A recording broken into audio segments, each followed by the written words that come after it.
ठीक है, दिख रहा है आप लोगों को? Yes sir. Good.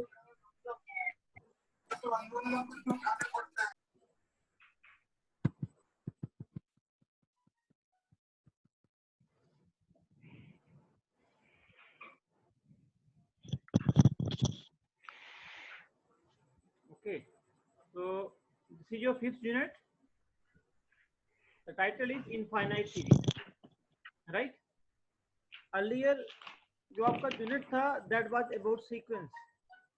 There is a big difference between a sequence and series, right? When we say sequence, sequence was just a numbering the elements, just like x1, x2, so on. Okay. When we say in series, series means we have a, you can see here, we have a sum of the elements. Suppose this is the given sequence. For this sequence, I have to write it series as u1, u2, u3, so on. Means I have to add up the elements of the sequence, all the elements. ये कोई बच्चा है जो laptop से आता है, admit होता है? No sir. एनीबॉडी? ये कोई आ रहा है, he is joining with this laptop? Rohan होगा सर शायद से। हैं? रोहन शायद से। नहीं ऐसे नहीं, शायद नहीं ना करना हमने, मैंने पहले बोला हुआ आप लोगों ने, अगर किसी ने लैपटॉप से ज्वाइन करना है तो ही मस्ट आस्क बिफोर कि ये मेरा लैपटॉप से ज्वाइन करने वाला फॉर सिक्योरिटी इश्यूज, ठीक है? तो ऐसे हम एडमिट नहीं करेंगे किसी को। स्क्रीन दिख रही है आप लोगों को? ठीक है, okay. So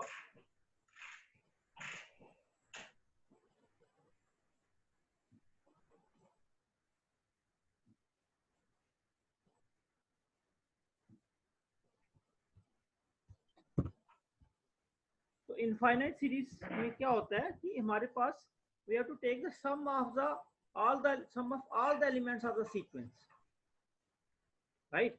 You can see here this u1 is a sequence of real numbers, and we have the sum u1, u2, so on. This is called infinite series. इसको क्या बोलेंगे? Infinite series, क्योंकि तो सम चलता जाएगा, नेचुरल नंबर इनफाइनाइट है, तो उसी को हम समेशन की फॉर्म में लिखते हैं। This is the notation to write the sum summation of un where n is from running on from 1 to infinity, right? So अब ये जो सम है, this is called our series, infinite series, और इस सम का जो वैल्यू होगा वो इस का लिमिट पॉइंट होगा सीरीज का, ठीक है? तो now you see here, however there may be infinite series for which sums are either infinite or even not possible to define. तो जो इनके सम होंगे, कई बार फाइनाइट सम आएगा, आपने ज्योमेट्रिक सीरीज पढ़ी हुई है, उसमें फाइनाइट आंसर भी आते थे, उस कई बार सम इनफाइनाइट आएगा, कई बार सम हम फाइंड नहीं कर पाएंगे, राइट? तो ये तीन कैटेगरी, अगर तो सम फाइनाइट आता है तो वी से द सीरीज इज कन्वर्जेंट। हम क्या बोलेंगे? Series is convergent, right?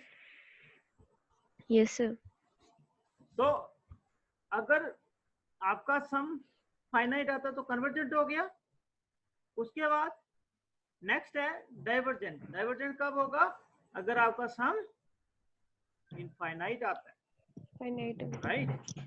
ये लिखा हमने, देखो, सम्स आर आइदर इनफाइनाइट और not even possible to define, ठीक है? तो तीन कैटेगरी हमने इसको डिवाइड किया हुआ है, एंड देन ऑस्किलेटिंग हो गया, हम कुछ find proper value, not convergent है ना डाइवर्जेंट है, वी कांट से एनीथिंग। तो हियर ये हमारी देखो कन्वर्जेंस सीक्वेंस हमने पढ़ा हुआ है। तो ये सीरीज दी हुई है मेरे पास, where n is from 1 to infinity. इसको ध्यान से समझना, we will take much time और हम बिल्कुल स्लो चलेंगे इसके लिए, ठीक है? तो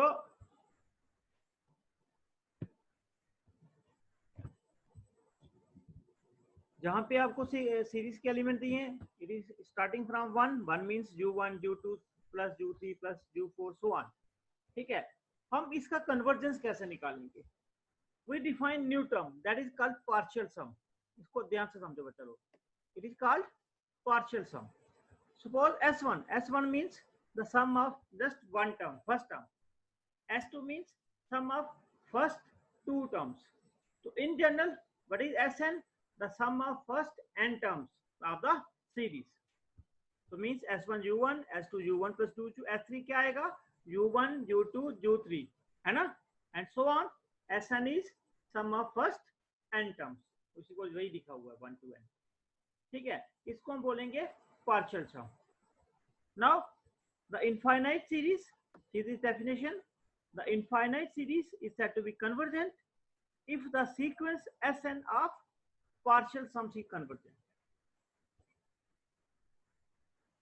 See, we are finding the convergence of the series by looking at the convergence of the sequence of partial sums. अगर सीक्वेंस पार्शियल सम का जो सीक्वेंस है, अगर वो सीक्वेंस कन्वर्जेंट है तो आपका सीरीज भी कन्वर्जेंट हो जाएगा. समझ रहे मेरी बात? बच्चा लोग समझ आ रहा है? Yes, sir. Yes, sir. Yes, sir. ठीक है, तो जस्ट वेट, एडवर्टाइज. ठीक है, तो सीरीज कन्वर्जेंट कब होगा? अगर सीक्वेंस ऑफ पार्शियल सम जो बना रहे हैं S1 S2 S3 so on, जब सारी सीक्वेंस बनेगी 1 से शुरू करेंगे, कंटिन्यू रहेगा जब तक से, तो उसको हम इस सीक्वेंस की फॉर्म में ऐसे लिखेंगे. अब जो सीक्वेंस ऑफ पार्शियल सम अगर कन्वर्ज करता है तो इसका मतलब ये सीरीज भी आपका converge, means the convergent of the series depends upon the convergent of the sequence of partial sums. So it means partial sum is more important here. So partial sequence तो हमने पढ़ा है, sequence we have studied in your earlier chapters and you know it very well. So if sequence converges, if the sequence converges तो real number से L, real number को किसी को converge करेगा, और जो सीक्वेंस ऑफ पार्शियल सम का जो लिमिट पॉइंट होगा वही इस सीरीज का सम होगा. तो जो इसका नेचुरली अगर ये कन्वर्ज करता है तो आपका सीरीज भी कन्वर्ज करता है, और जो सीक्वेंस आपका जिस पॉइंट को कन्वर्ज कर रहा है that will be any real number, may be any sum real number. So आपका जो सीरीज होगा उसका जो सम होगा यही सेम रियल नंबर होगा. And we write summation of this un from a1 to infinity is equal to this limit L. You got it? Yes, sir. Yes, sir. मैं फिर Yes, sir. बताता हूँ, सीरीज का convergent depend करता है sequence of partial sums पे. तो अगर sequence of partial sum converge करता है तो किसी लिमिट को कन्वर्ज करेगा, जो उसका लिमिट होगा वो हमारे सीरीज का सम होगा, जो हमारे सामने सम फाइंड करना है उसका वैल्यू वही होगा same. Right? Again see the point number 2, the series is said to be divergent to plus infinity और माइनस इंफिनिटी और oscillating according to the sequence. अगर सीक्वेंस ये सीक्वेंस डाइवर्जेंट है तो हमारा सीरीज भी डाइवर्जेंट हो गया. अगर से sequence of partial sum oscillating है तो हमारा सीरीज भी ऑस्किलेटिंग हो जाएगा. तो इस सीरीज का जितना भी बिहेवियर है ये सीक्वेंस ऑफ पार्शियल सम पे डिपेंड करता है. बेसिकली देखो हमने क्या किया है, सीरीज का नेचर फाइंड करने के लिए भी हमने सीक्वेंस का सहारा लिया जहाँ पे. ठीक है, तो the series now the next. अभी तक किसी को पूछना कुछ बच्चा? ठीक है जहां तक? Any question? Okay, so we move now. The result, this theorem is necessary condition for convergence of series. This is necessary, not sufficient. This is one way. What is this condition? If the series un, here जहाँ पे देखो बेटा लिखा है summation n, it means it is from 1 to infinity, all the elements of the sequence un. ठीक है, so if summation un is convergent, then limit n tends to infinity un is equal to 0. What is un? un I can say nth term, u1 first term, u2 second term, u3 second term and un nth term. Means अगर ये series आपका convergent है तो इसका जो limit होगा आपका and approaching infinity un is equal to 0 always. but converse need not be true. Means if series is convergent, then un approaches to 0 as n tends to infinity. If converse means if your any term n approaches to infinity un is 0, then it not necessary the series is convergent. अगर convergent होगा तो limit हमारा 0 आएगा. Now we see the proof.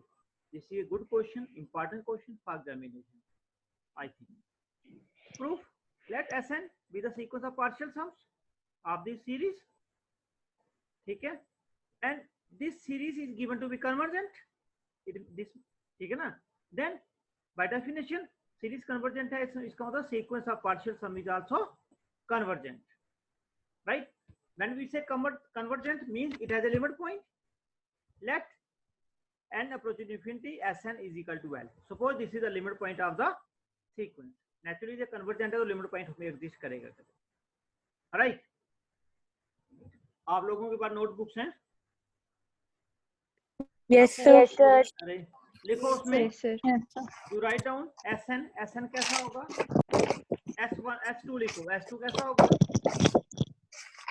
S1 plus S2.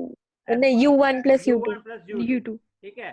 Then Yes, sir. Sn कैसा होगा? Sn लिखो. U1 plus U2. U1 So on to UN. U2 plus UN. U3, so on plus up to UN. UN. तो Sn ऐसा हो गया. तो Sn minus 1 कैसा होगा?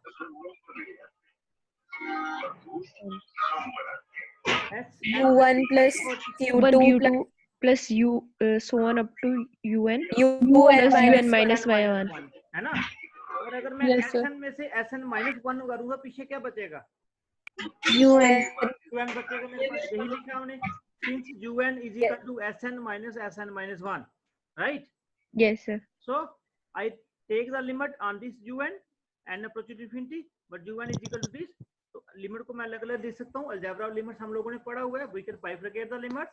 So it is limit written as n approaching to infinity Sn minus n approaching to Sn.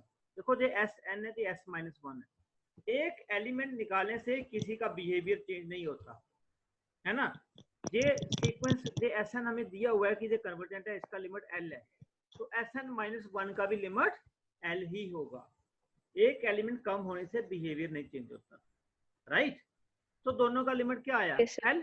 तो L minus L क्या हो गया? 0. 0. यही मुझे प्रूव करना था ना. I prove that n approaching to infinity un is equal to 0. If your series is convergent, then nth term is always going to 0 as n tends to infinity, Okay. right? Yes, sir. ठीक है, चलो बहुत simple है, but it is a good question for examination. Then converse of this theorem need not be true. For that we have example. I have taken the series 1 upon n, summation 1 upon n. Here you can see what is nth term. Nth term is 1 upon n. As n tends to infinity, 1 upon infinity becomes 0. 0. So here nth term going to 0, but this series is divergent. This series is not convergent. ये हम prove करेंगे आगे. ठीक है. I think time अगर run out हो गया तो ये बंद हो जाएगा. तो आई विल कन्वे 10 मिनट्स हमारे पास हैं अभी. तो ठीक है. तो ये एग्जांपल है, कन्वर्स टू नहीं है. अगर nth टर्म आपका 0 को जा रहा है तो जरूरी नहीं है आपका सीक्वेंस जो है, जो आपका क्या बोलते हैं सीरीज है, वो डाइवर्जेंट हो जाए. ठीक है. तो if series is convergent, nth term always goes to 0. If nth term goes to 0, it is not necessary that the series is convergent. मेरी बात समझ आ रही है आप लोगों को? Yes, sir. वन वे है. अगर कन्वर्जेंट होगा nth term 0 को जाएगा. अगर nth term 0 को जाता है, जरूरी नहीं है वो कन्वर्जेंट हो. तो it is just necessary condition but not sufficient, है ना. उसके लिए मैंने एग्जांपल दे दिया आपको. इस एग्जांपल को हम आगे प्रूव करके दिखाएंगे. अभी आप इसको अच्छे से. ठीक है बच्चा. देन अब मैं फिर बताता हूं इसका रिजल्ट का फायदा क्या है. What is the benefit of this. ये कहां पे काम आएगा?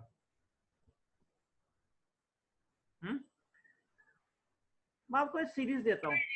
आप अपनी नोटबुक पे लिखो. जो write down on your notebooks, write down summation, आगे un की जगह लिखो n+1 divided by n, summation of n+1 divided by n, तो summation n is equal to 1 से इन्फिनिटी तक जाएगा। आप लोगों ने लिखा हुआ? चलो सर रिपीट करना। मैं अनम्यूट कर रहा हूं आप लोगों को।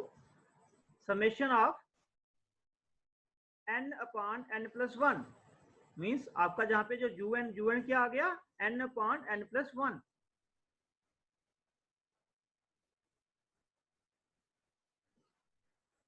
ठीक है,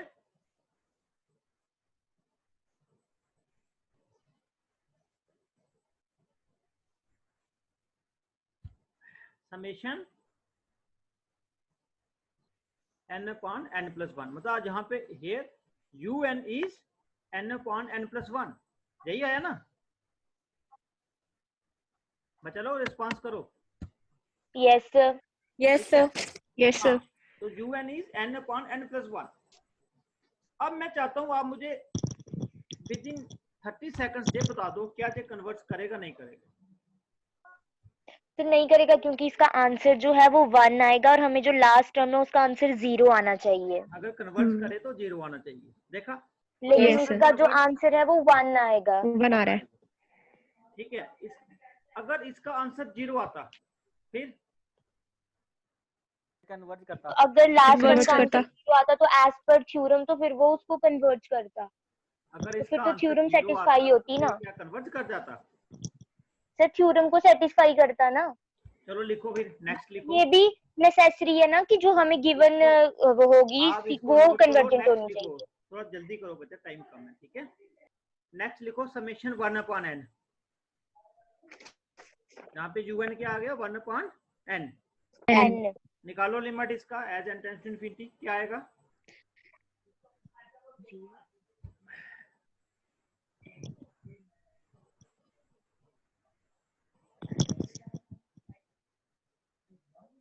क्या है? चलो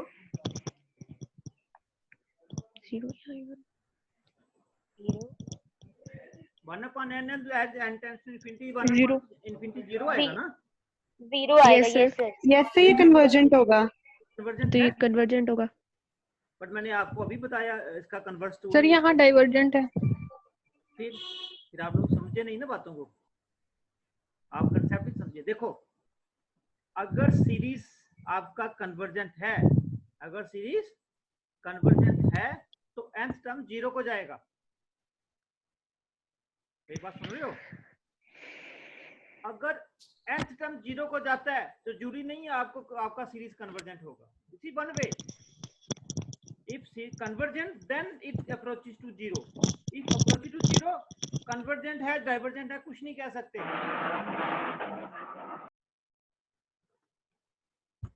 मतलब लोग समझ आई मेरी बात? Yes sir. तो इसका बेनिफिट कहाँ पे है? अगर किसी का लिमिट 0 आता है आप नहीं बोल सकते वो कन्वर्जेंट या डाइवर्जेंट है। क्यों? क्योंकि कन्वर्स ट्रू नहीं है। अगर किसी सर अगर कोई कन्वर्जेंट हो तो हम उसको 0 बोल सकते हैं। कन्वर्जेंट हो तो 0 आना ही आना है। लेकिन अगर कोई 0 आता है तो जरूरी नहीं वो कन्वर्जेंट हो। पहले कन्वर्जेंट प्रूव करना अलग है, वो डिफरेंट है दोनों। अब जब पहले वाला केस था उसमें लिमिट 1 आया, जहां पे लिमिट 1 आया इसका मतलब वो कभी भी कन्वर्जेंट नहीं हो सकता। क्यों? क्योंकि अगर वो कन्वर्जेंट होता तो उसका लिमिट तो उसकी लिमिट 0 होती। तो मीन जो कन्वर्जेंट नहीं है उनको ढूंढने के लिए काम आएगा जी। ये बात समझ रहे हो लोग? Yes, yes sir. Sir. Right, मतलब अगर आंसर नॉन 0 आता है तो आप सीधे बोल दो it is not convergent, it divergent. पर अगर आंसर 0 आता है तो आप नहीं बता सकते। क्यों? क्योंकि कन्वर्स ट्रू नहीं है। तो it is helpful to find such series which are not convergent. You getting my point? जी सर। Yes, sir. हाँ, वो बच्चे मोशी यही गलती करते हैं। तो अगर आपका सीरीज कन्वर्जेंट है तो उसका nth टर्म 0 को जाएगा as n tends to infinity. पर अगर nth टर्म 0 को जाता है जरूरी नहीं है वो कन्वर्जेंट हो। उसके लिए मैंने आपको जो एग्जांपल दी है समेशन 1/n की। तो इसलिए ये क्राइटेरिया कहाँ पे काम आएगा? जहां पे आपको क्या करना है, अगर आपका लिमिट 0 नहीं आता आप सीधे बोल दो it can not be convergent. क्यों? क्योंकि इसका लिमिट 0 नहीं आता। अगर लिमिट ठीक 0 है आता है तो फिर आपको प्रूव करना पड़ेगा जरूरी नहीं है वो कन्वर्जेंट होगा। अगर 0 नहीं है फिर आप डायरेक्ट बोल सकते हो, अगर 0 आता है then it is doubtful case.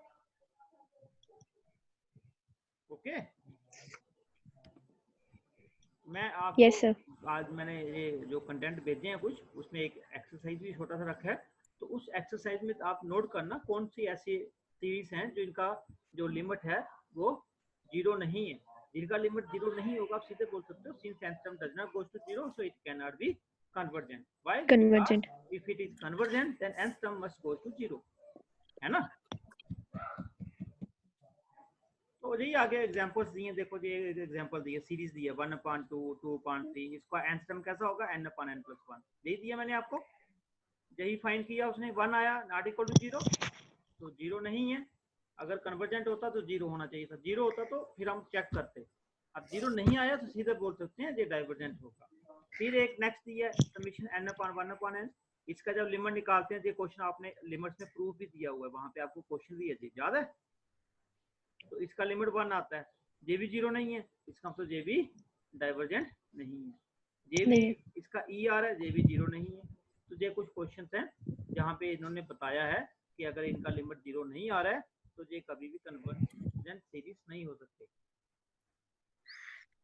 ठीक है, Yes, Yes, sir. sir. Next है Cauchy criteria for convergence. Cauchy ये भी आपका उसमें पीछे वाली यूनिट में काशी ये कन्वर्जेंट ऑफ सीरीज है, वो कन्वर्जेंट ऑफ सीक्वेंस था। Sequence. तो ये फार्मूला है, देखो प्रूफ मैं बताता हूँ, बहुत सिंपल है। अगर सीरीज कन्वर्जेंट है तो ये sequence of partial sum convergent हो जाएगा। तो पीछे हमने सीक्वेंस का हमने काशी क्राइटेरिया पढ़ा हुआ है, right, it is convergent. Yes, sir. Convergent होगा तो ये काशी भी होगा। काशी का formula Yes, sir. Sn minus Sn, Sn क्या है, sum of first n terms, Sn क्या है, sum of first n। Suppose करो M ये terms. un तक जाएगा, ये um तक जाएगा, n बड़ा है तो मतलब m तक सारे कट के बचेगा m+1 m+2 सो ऑन, यही आएगा ना, Yes, sir.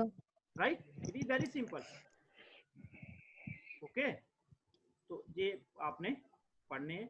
आगे कुछ एक्सरसाइजेज आप लोगों के लिए, आप इनको एग्जांपल्स हैं इनको चेक करना या जहाँ बनाए, नहीं तो मैं फिर दोबारा आपको बताऊंगा। ये बताया हुआ मैंने, ये कन्वर्जन क्यों नहीं होता आपका, ये किया ना अभी 1/n वाला, ये हमने यहाँ Yes, sir. Yes, sir. दिखाया हुआ है, ये कन्वर्जन नहीं है, राइट। सो आगे जो एक्सरसाइज है, इस एक्सरसाइज के क्वेश्चंस देखना करने हैं, ठीक है, जस्ट आपने कन्वर्जन देखना है, इनका लिमिट निकालना है इनकी। Yes, sir.